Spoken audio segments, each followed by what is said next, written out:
સાવલીનગરમાં ધારાસભ્ય કેતન ઇનામદારની ઉપસ્થિતિમાં ભવ્ય તિરંગા યાત્રા યોજાઈ। સાવલી મામલતદાર કચેરી અને પોલીસ સ્ટેશનના અધિકારીઓ કર્મચારીઓ યાત્રામાં જોડાયા। મોટી સંખ્યામાં સ્થાનિક આગેવાનો અને શાળાના વિદ્યાર્થીઓ પણ જોડાયા હતા। તિરંગા અને દેશભક્તિના નારા લગાવી યાત્રામાં ભારે ઉત્સાહ જોવા મળ્યો। ભારત માતા કી જયના નારાથી સાવલીનગર ગુંજી ઉઠ્યું। દેશભક્તિના માહોલ વચ્ચે ભવ્ય તિરંગા યાત્રાનું આયોજન।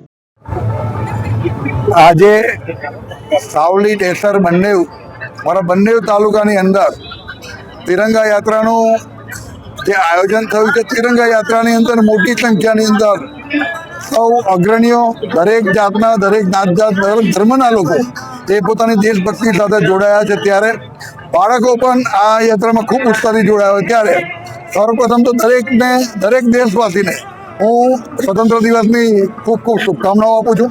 અને આ જે તિરંગા યાત્રાથી જે આપણા લોકોની જે દેશભક્તિની ભાવનાઓ છે, જે દેશભક્તિ દેશપ્રાદ છે, એ અવિરત ચાલુ રહે અને હજુ પણ દેશના એક નાગરિક તરીકે આપણે કંઈક ને કંઈક સારું કરી શકીએ અને દેશને અર્પણ કરી શકીએ એવી દરેકને શુભેચ્છા। ફરી એક વખત સ્વતંત્ર દિવસની ખૂબ ખૂબ શુભેચ્છા।